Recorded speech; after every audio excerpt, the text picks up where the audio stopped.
Genghis Khan, the destroyer. He set in motion the conquest of a quarter of the world's population. The body count went in millions. He is aiming at world domination, and it doesn't matter how many people die in the process. I mean, this is blitzkrieg on steroids. They wiped out virtually the entire population. Horror stories about the Mongol warlord have become legendary. Are they true? Investigators will put his life under a microscope with a range of scientific tests. New archaeological evidence will challenge long-held myths about how he really stormed the world's great cities. A leading psychiatrist analyzed his character to reveal what drove Genghis Khan to massacre millions and how he compares with other ancients behaving badly.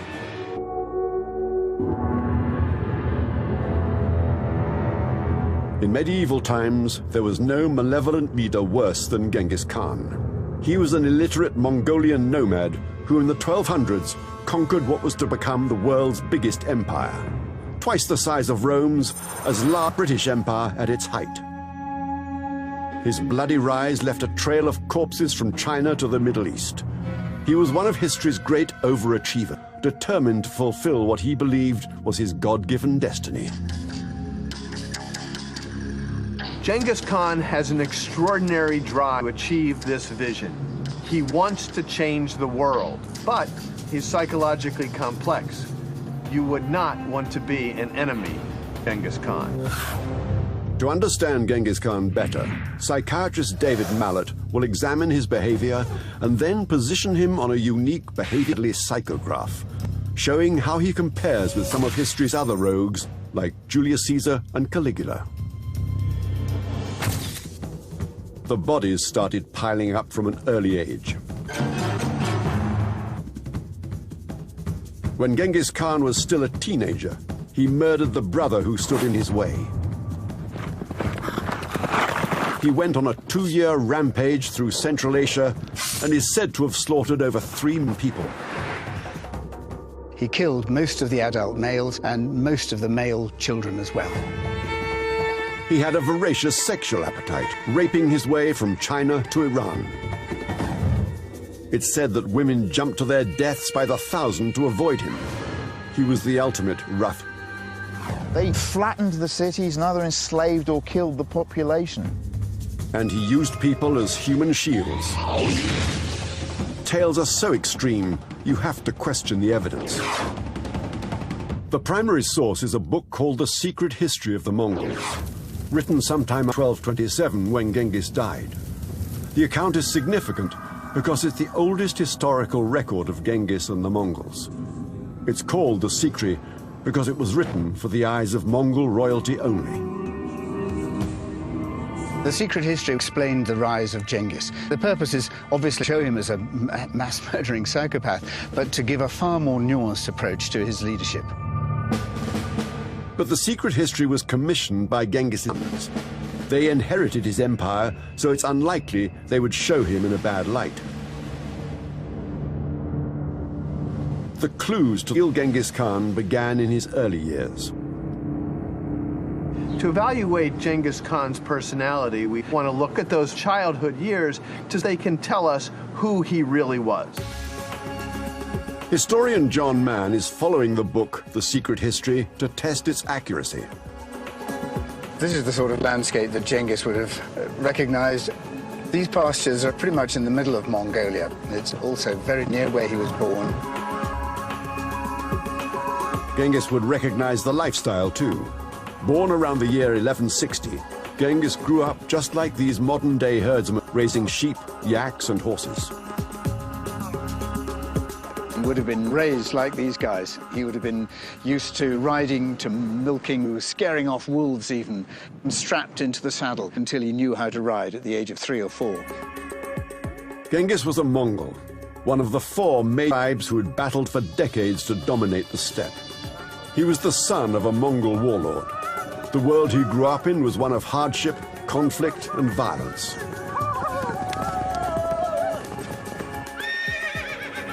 According to The Secret History, when Genghis was just 9, his life was turned upside down. His father was murdered by the Mongols' bitter rivals, the Tatars.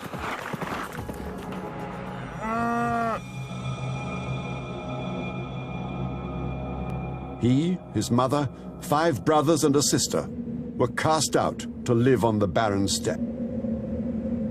They were expected to die, but they did not die. And Dzենγκis became, as it were, his own father. And he to rebuild the family, make sure they survived. Their only shelter, tent, the kind many Mongolians still live in today.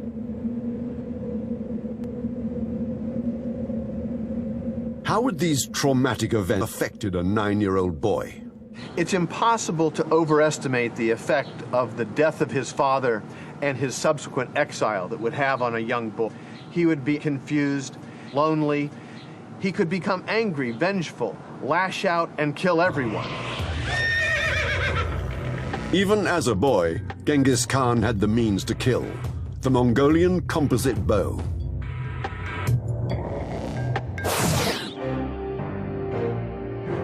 We call this a composite bow because it is constructed primarily of wood, horn, and sinew. The horn can an incredible amount of compression in comparison to wood. The sinew can withstand a greater tension. It's simple but cunning technology. Now here we attempt to actually string this bow. And one has to be extremely cautious doing it because you can actually get injured if you do it incorrectly. To string it, he has to bend it against the natural curve. And this creates a powerful pull.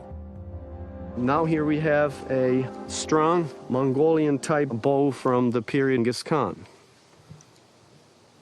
This was a complex and time-consuming bow to make. Why did the Mongolians go to all this trouble when there'd been a simpler and perfectly adequate design of bow around for thousands of years? A design typified by the English longbow. I'm seeing a reproduction of an English longbow. The longbow was used by Europeans in the 14th century to wipe out heavily armored enemies. It was a super weapon of its time, and it set the standard against which all other bows were measured. Can the much shorter Mongol bow stand In this test, arrows from both will be shot at a brass plate. It's 1/8 of an inch thick, equivalent of a knight's armor. First, the longbow.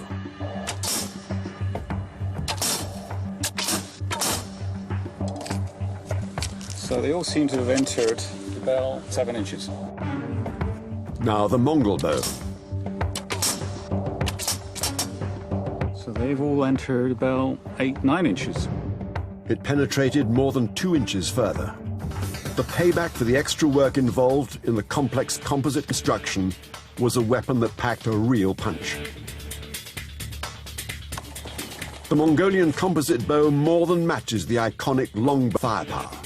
And that's before you even begin to fight the way the Mongols preferred, on horseback.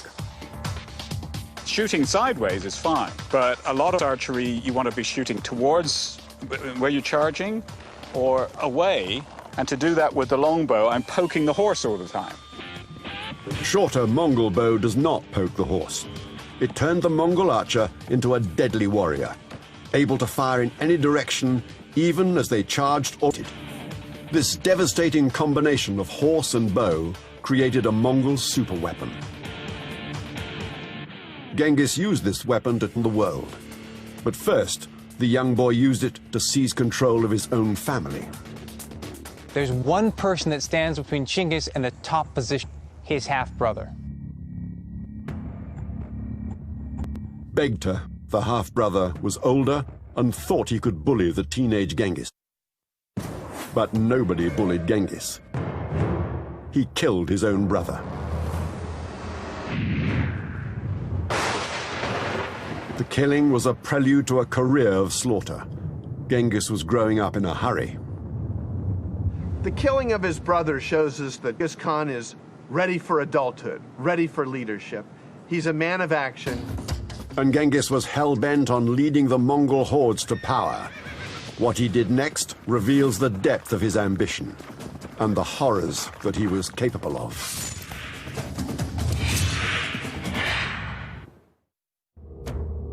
Genghis Khan was just 9 years old when his father was murdered by Tatar tribesmen. Abandoned by his own Mongol tribe, he needed to make powerful friends just to stay alive. And so Genghis forged a friendship with Jamukha, the son of a powerful warlord. The two youths form an inseparable bond. They become blood brothers. And according to the secret history, this means their lives merge and become one. They never will desert the other. They will always defend the other.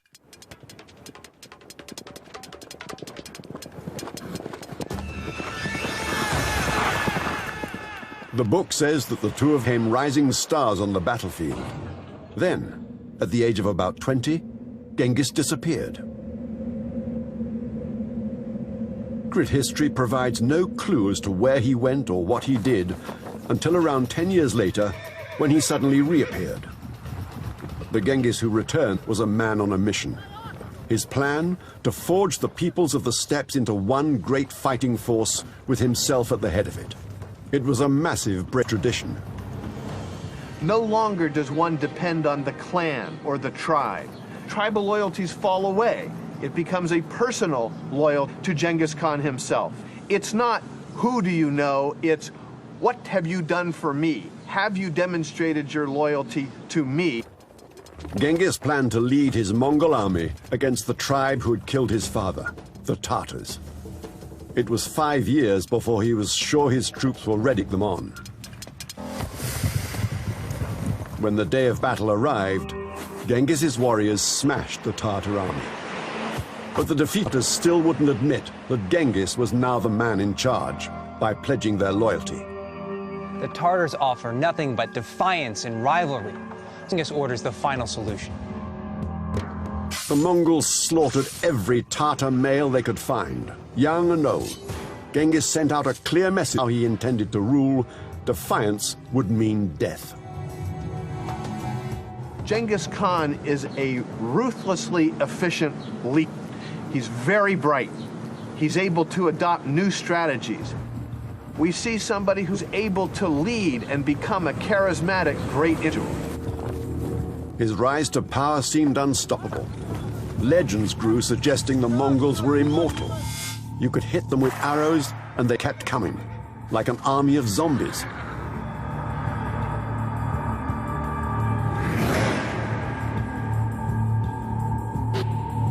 Did they have some kind of amazing protection? The Mongols wore studded leather armor. Could this have really stopped an arrow? In this test, a leather plate simulates the Mongol armor, and a pig's carcass stands in for the human torso.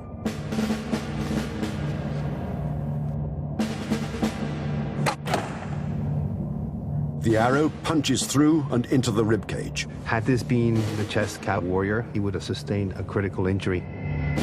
Clearly, the leather armor is not enough. Archaeological evidence shows the Mongols wore silk shirts under the armor. Another shot, this time with silk between the leather and the carcass.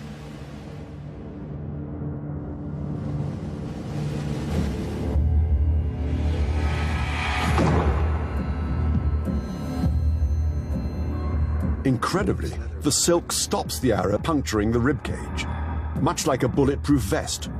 There is no penetration whatsoever through the chest wall. It seems to have had some sort of a breaking effect. This has been caused by the silk wrapping itself around the arrowhead. The silk material did lessen the severity of the wound, allowing him to continue the fight. So the simple silk shirt could have tipped the balance in favor of the Mongols. And victory brings Genghis his choice award.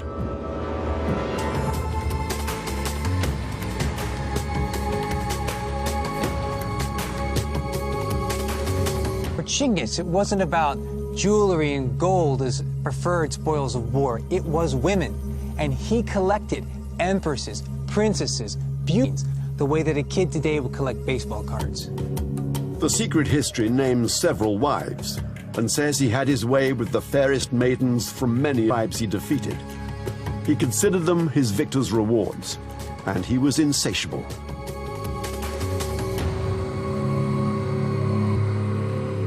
Genghis was a winner in battle and in bed. Warriors abandoned their own warlords to join him.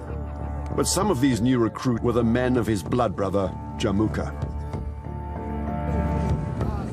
And when he goes off with a group of Jamuka's men, Jamuka cannot find acceptable, and now the blood brothers are rivals. The two warlords would have to fight it out. Genghis already had a fearsome reputation, but Jamuka had the bigger army.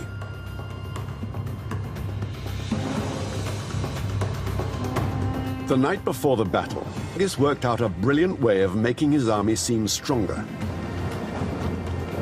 Normally, each soldier would have one fire, but Genghis ordered every single man to light 5 fires. In the dark, it looked like he had a huge army, 5 times its real size. Many of Jamuka's men did, even before the fighting started.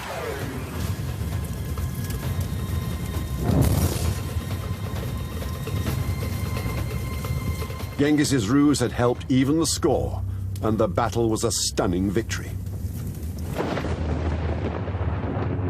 Jamuka's own bodyguard, the men who should have been most loyal, betrayed him. They hoped to save themselves by handing him over to Genghis. They didn't realize they'd broken Genghis's own rule. When he's confronted by men who've defected, even though they've defected to him, they have an underlying disloyalty. Disloyalty cannot be tolerated. The traitors were beheaded. Jamuka suffered an agonizing death. Genghis ordered that his back be broken. The battle ended 4 years of bloody war. Genghis had crushed every opponent. The tribes gathered at Mongolia's sacred Blue Lake to acknowledge him as their supreme warlord. This is the heart of Genghis's homeland. It's also the heart of a revolution. Genghis had destroyed his enemies, united his army, created a nation. This was quite extraordinary because it was the first time this had ever happened in Mongol history, the unity of all the tribes. And it was here that his people acknowledged him as supreme leader. Genghis Khan had created a new nation, Mongolia. In 1206, he united his clans, founded his nation, and was granted a unique title. We don't really know what it meant, because it fell out very soon afterwards, but it probably meant the most powerful king, Genghis Khan.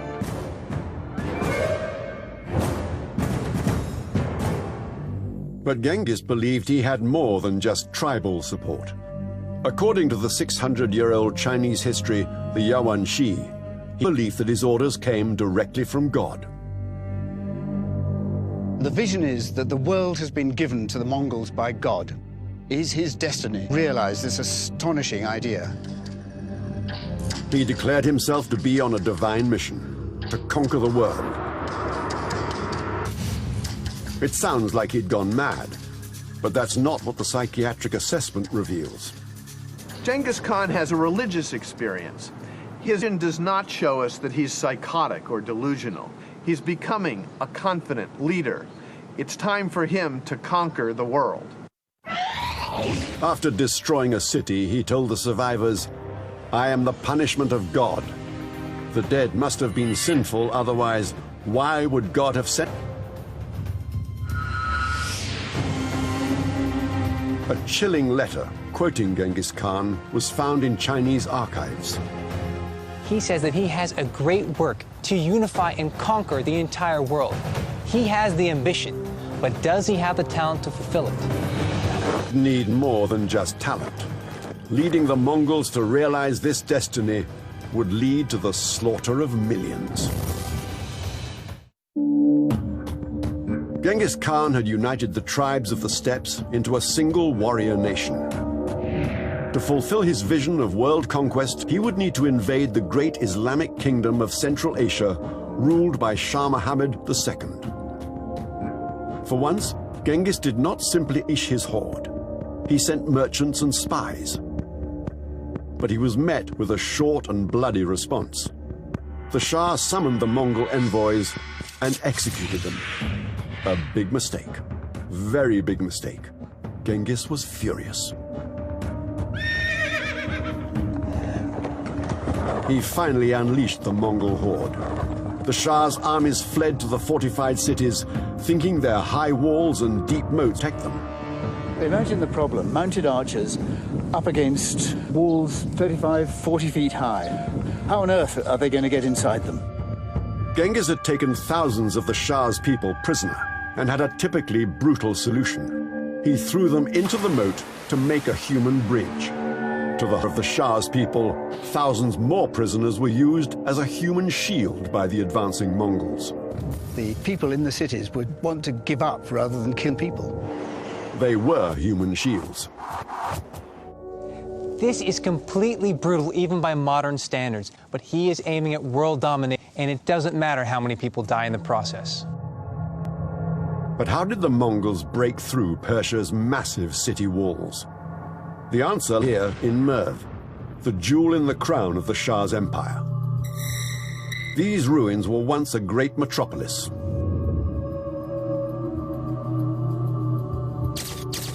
Merv is one of the great cities of the medieval world. It reminds me a bit of London, actually, in contemporary city, in the sense of having all these different ethnicities. It's actually part of the cultural and intellectual revolution that's taking place within the Islamic world. The mighty walls of Merv were 10 miles around. The main town is protected by a wall that's very substantial. It's around about 15 feet thick, about 30 feet high. It seemed impregnable. But Genghis was a fast learner, and he'd studied the military technologies of the people he had conquered. His army now included engineers skilled in siege warfare. They really built a weapon that could batter through walls 15 feet thick. A team of modern engineers are putting it to the test. According to Persian and Chinese sources, Genghis's superweapon was a trebuchet, a kind of medieval artillery. The trebuchet was in its time right at the cutting edge of the arms race. It was like the atomic bomb. A large trebuchet would be shooting stone balls, typically about thighs, but there's records of them being as big as a Volkswagen. Merv would test the trebuchet's power to its absolute limit. It had to be able to fire over the moat rounded Merv and hit the walls a distance of about 30 meters. But was it up to the job? 1, 2, 3. That was just 22 meters, nowhere near the target. There's something wrong. Going straight up, you want it to go far. Time for some maths and a few adjustments. It looks like it worked. 96 feet! That's over the magic number of 30 meters. Once they got their range in, once they found a soft part of the wall, they would just keep pounding and pounding away at it. So the trebuchet would have worked, but there's a question mark over whether Genghis used it at Merv. One ancient source says the city surrendered without a fight. The Persian writer Juvaini, writing 40 years after the siege, says the Mongol warriors simply rode around the city for 6 days and the citizens gave in and opened their gates. So did Genghis take Merv using just fear or a giant catapult?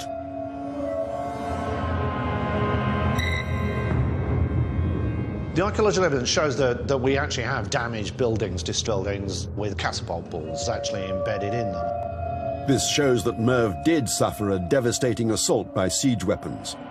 But was it the Mongols? The answer was found beneath the rubble. Skeletons.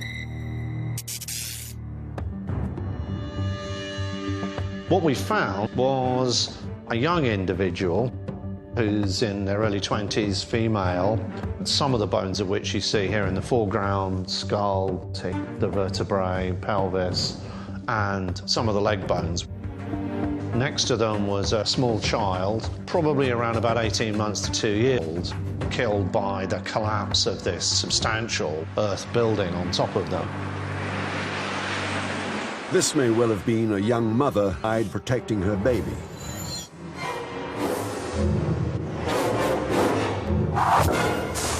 By scientific dating of pottery found with the skeletons, Archaeologists are now certain that these remains date from exactly the time of the Mongol invasion. We're looking at the casualty of the Mongol siege. The Mongols didn't just scare the city into submission, they smashed their way in.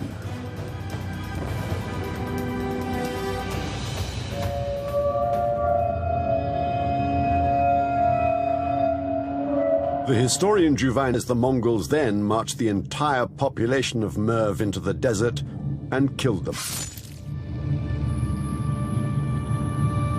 He says each warrior slaughtered 300 people, leaving more than 1 million dead in total. But it was Juvine who invented the story of Merv, so can he be trusted about the death toll? Modern population density studies can answer this question. Suggest Merv couldn't have contained a population even close to 1 million. I think given that the estimate of the population of the city is about 150,000 at max, then we're looking at deaths somewhere in the order of 100 to 150,000 people being killed. Juvine was hyping up the horror, good reason. The brutal reputation of his Mongol masters was a tool of war. The fear it created is a powerful example of psychological warfare. Genghis Khan was a master of terror tactics. He knew exactly how to strike terror into the heart of his enemies, and he used that tactic throughout his life. The Mongols had torn across Asia, leaving a trail of bodies. Persian accounts say they slaughtered 3 million. The victories brought more and more female captives to feed Genghis's insatiable appetite. And things were about to get worse when Genghis Khan wiped out a whole civilization. By 1226, Genghis Khan had spent 20 brutal years leading one of the greatest land grabs in history. He'd engaged in 5 bloody campaigns of expansion to create an empire that covered around 8 million square miles. More than 30 million people lived under his rule. It was quite an achievement for a boy from the backwoods.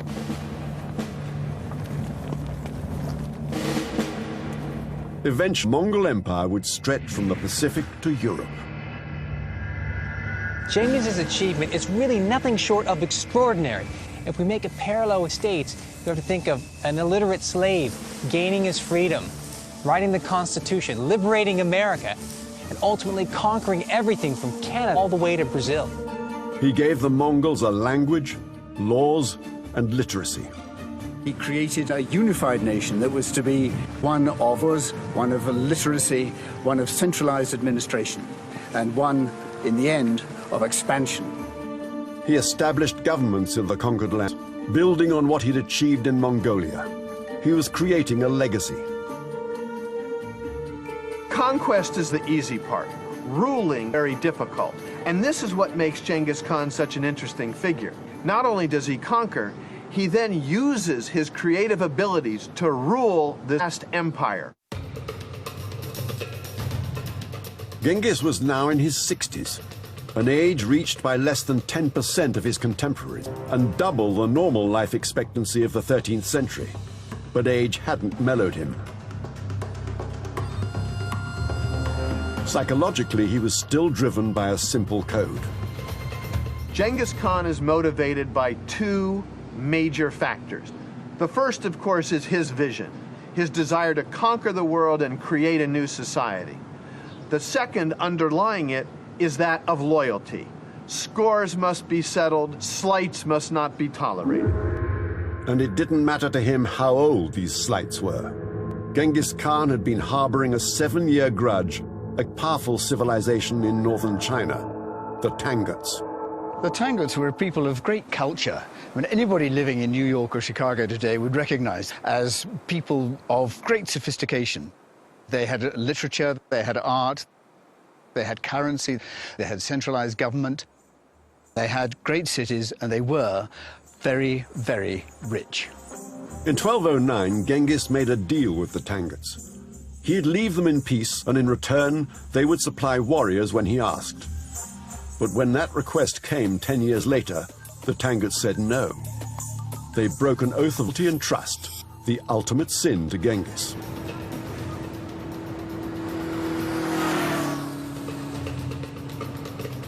The Turks made a huge mistake when they refused to send troops to Genghis Khan. He was going to come back, and he was going to come back with a vengeance. The Tanguts had every reason to feel secure. They were a regional superpower with a population of several million. Their territory was defended by the vast expanse of the Gobi Desert and a great barrier of mountains across northern China.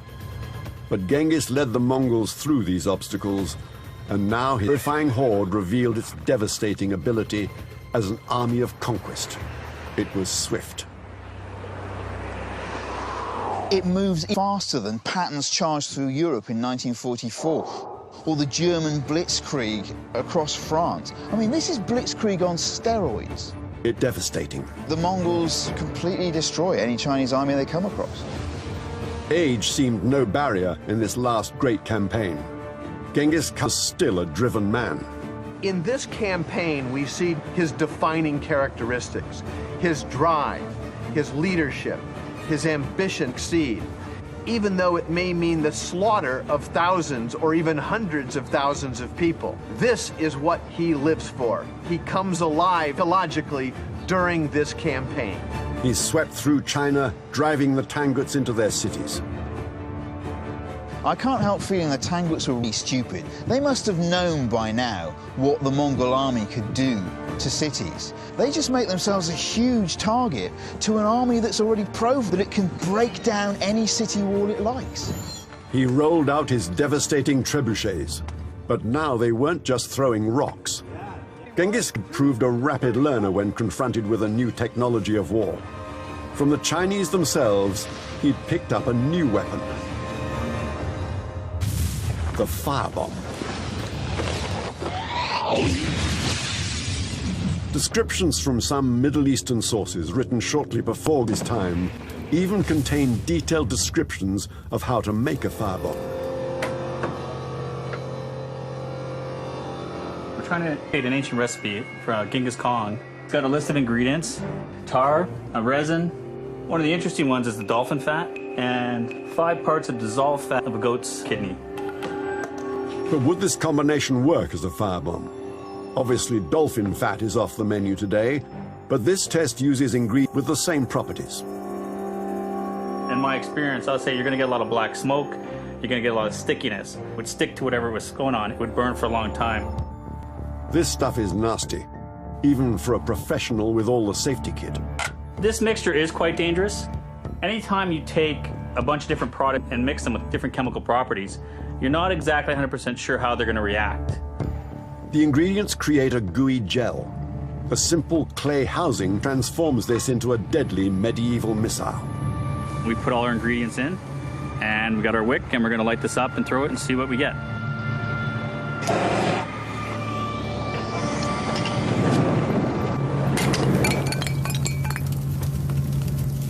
So what we have is the remnant pot, and then we have all the debris, which was all the sticky paste, so it burns multiple places.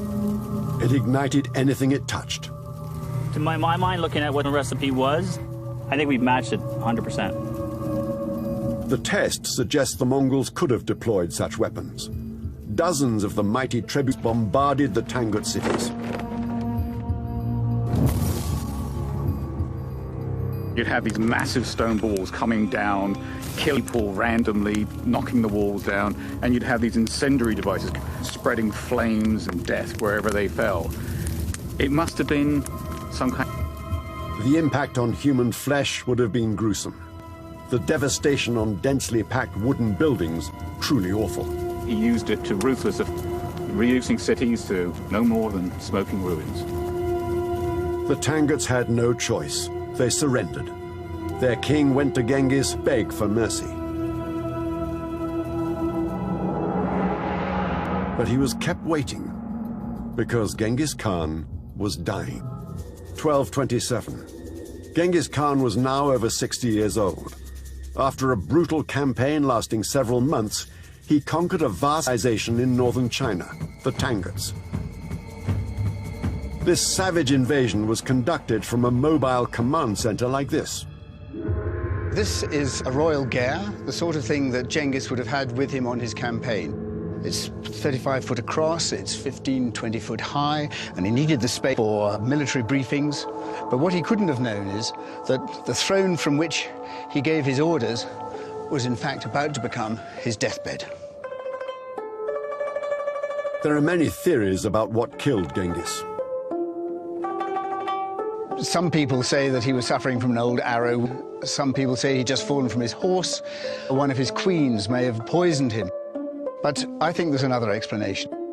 There was typhoid in the arm, and I think that's what he was suffering from. Whatever it was all over in a week. Dzենγκis Khan died in 27. Like much of his life, his death had terrible consequences. His final deathbed order is presented in the secret history. It's chilling. Make the Tanguts vanish. The women, children, and grandchildren.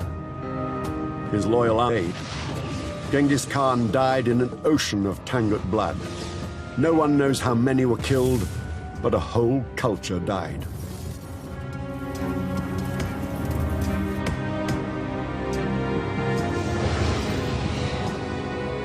They eradicated the Tangut nation face of the earth. They flattened the cities and either enslaved or killed the population. Generations of Tangut emperors abandoned these extraordinary pyramid tombs. The Mongols broke them open and smashed their ornate tile facades. Everything Tangut was to be destroyed. The books are destroyed, the priesthood destroyed, and the people killed. This is, in effect, what we would call genocide. A civilization was wiped from the face of the earth. All that's left today are a few traces of their culture and the ruins of the grand imperial tombs.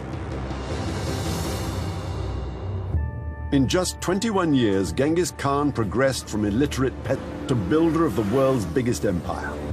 Eventually, the territory the Mongols controlled was twice as big as the empires of Rome or Alexander the Great. Dzyenγκis built a dynasty that ensured his empire lasted for over 100 years. Achievement makes Dzyenγκis Khan one of history's most controversial figures. In Mongolia today, he's revered, the man who transformed Mongolia into a world superpower. The lakeside here has been transformed into a shrine to Dzyenγκis Khan. And it's proof, if you like, that it is alive and well and living in the hearts of Mongolians today. Dzyenγκis Khan may have built one of the world's great empires, but the way he did it means his name still inspires terror and hate in many parts of Asia. Wherever he went, dead bodies piled up. From the boyhood murder of other to the Tatar genocide and Holocaust in Merv, China. He used people as human shields. And he did it all to fulfill what he believes a divine vision to rule the world. Where does such behavior of an ancient behaving badly put him on a psychopathic scale of time? Dzyenγκis Khan is not a psychopath. He uses violence in a goal-directed way in his single-minded pursuit of fulfilling his vision of empire. He did not kill for kicks like Caligula, who was a true psychopath. Dzyenγκis is at the end of the scale a goal-centered killer. But there's another dimension that is key to understanding his personality. People talked about his animal magnetism. He demonstrates his political domination through his tireless sexual appetites. This badly behaving ape ranks high, very high, on the scale of sexual dominance. This is the psychological profile of Dzyenγκis Khan. So, history has a similar report card. You have to find somebody who is both a conqueror and an administrator. Somebody who was loved by people, and in this regard, I think we have a marvelous model, Julius Caesar. Both conquered the world, gave themselves over to a vision, and bedded every woman they could. However, the accounts of all those sexual conquests have been no more than legends, until now. The largest genetics research lab in the world has accidentally stumbled on some of the most revealing evidence about the life of Genghis Khan. What we were trying to understand was the origin of populations from Asia. The research team took blood samples from more than 2,000 men from across Asia. And DNA was prepared from these bloods, and this DNA was then sent to the lab. They were looking for microsatellites, DNA sequences where a short length of genetic code is repeated over and over again. These sections are not the building blocks of humans, but their exact length varies from person to person and is a measure of how different we are from each other. We look at the variance in different individuals and populations and see if it's different between different populations or not. Because the DNA samples came from across the whole of Asia, the researchers were expecting the microsatellites to be very different lengths. What they found took them by surprise.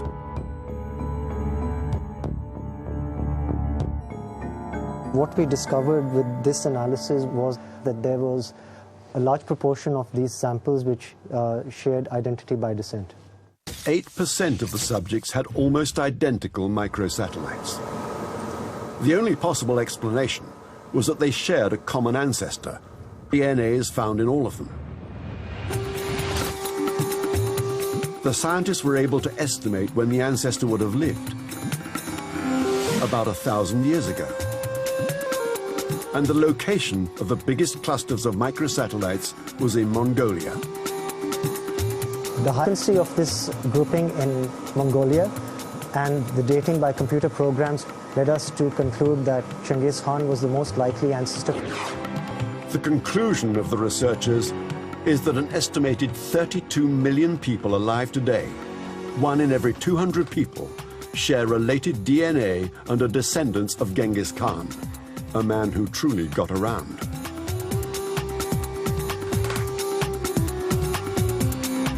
The irony is that a man credited with mass murders and wiping out a civilization ended up giving life to more people than he destroyed. Although Genghis Khan built no cities and left few relics, his legacy certainly lives on.